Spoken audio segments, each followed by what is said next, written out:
মঙ্গলবার বাংলাদেশের উচ্চ শিক্ষা ব্যবস্থার উন্নয়ন এবং টেকসই রূপান্তর নিয়ে ইউজিসির জাতীয় কর্মশালা উদ্বোধন করেন প্রধানমন্ত্রী তারেক রহমান। ঢাকা বিশ্ববিদ্যালয়ের নওয়াব আলী চৌধুরী সিনেট ভবনে দিনব্যাপী কর্মশালা চলে। প্রধানমন্ত্রী হিসেবে দায়িত্ব গ্রহণের পর ঢাকা বিশ্ববিদ্যালয়ে এটি তারেক রহমানের প্রথম আনুষ্ঠানিক কর্মসূচিতে অংশগ্রহণ। ইউজিসির জনসংযোগ এবং প্রকাশনা বিভাগ পরিচালক মোহাম্মদ জামিনুর রহমান জানান, উদ্বোধনী অনুষ্ঠানে শিক্ষামন্ত্রী ডক্টর আনম এহসানুল নক এবং প্রধানমন্ত্রীর শিক্ষা বিষয়ক উপদেষ্টা মাহদি আমিন উপস্থিত ছিলেন। অনুষ্ঠানে সভাপতিত্ব করেন ইউজিসির chairman professor doctor Mamun Ahmed. শপথ গ্রহণের 85তম দিনে প্রধানমন্ত্রী ও বিএনপির চেয়ারম্যান তারেক রহমানের ঢাকা বিশ্ববিদ্যালয় ক্যাম্পাসে আগমনকে স্বাগত জানিয়ে তার যাত্রাপথের স্থান বাংলা মোটর থেকে শাহবাগ মোড় পর্যন্ত 85টি ঔষধি বৃক্ষরোপণ করে ছাত্রদলে বিভিন্ন পর্যায়ের নেতাকর্মীরা। এই আয়োজনে প্রধান অতিথি হিসেবে উপস্থিত ছিলেন ছাত্রদলের কেন্দ্রীয় সংসদের সহ-সভাপতি তৌহিদুর রহমান আউয়াল।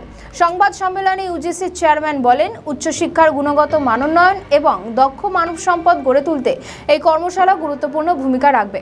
এছাড়া এটি উচ্চশিক্ষা নিয়ে সরকারের ভবিষ্যৎ পরিকল্পনার দিক নির্দেশনার ক্ষেত্রে সহায়ক হবে।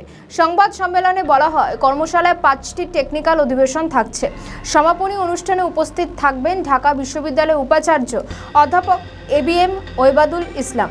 প্রধানমন্ত্রী তারেক রহমান এদিন বক্তব্য রাখেন। বিশ্ব র্যাঙ্কিংয়ে বাংলাদেশের বিশ্ববিদ্যালয়গুলির অবস্থান নিয়ে হতাশা প্রকাশ করেছেন প্রধানমন্ত্রী। তিনি বলেছেন, শিক্ষা ও গবেষণায় আমাদের বিশ্ববিদ্যালয়গুলো বৈশ্বিক মান বজায় রাখতে পারছে কিনা এমন প্রশ্ন অনেকের কাছে আলোচনার বিষয়।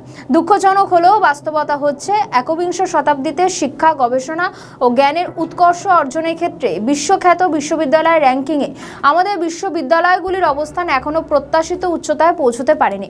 প্রধানমন্ত্রী ঢাকায় যেতে যে প্রশ্নগুলো উঠছে, ছাত্র শিবিরে একাধিপত্যের কি অবসান ঘটতে যাচ্ছে? প্রধানমন্ত্রীর এই ঢাবি সফর কি শুধুই একটা অনুষ্ঠান উদ্বোধন, নাকি এর পেছনে বড় কোনো রাজনৈতিক বার্তা রয়েছে?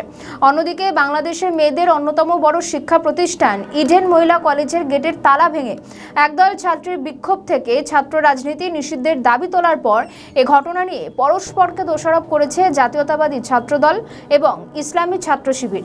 শনিবার রাতে সেখানকার ছাত্রীদের একাংশের এই বিক্ষোভের পর ক্যাম্পাসগুলোতে ছাত্র রাজনীতি বন্ধের বিষয়টি নতুন করে আলোচনায় আসছে। ওই বিক্ষোভের ভিডিও সামাজিক মাধ্যমে ছড়িয়ে পড়েছে।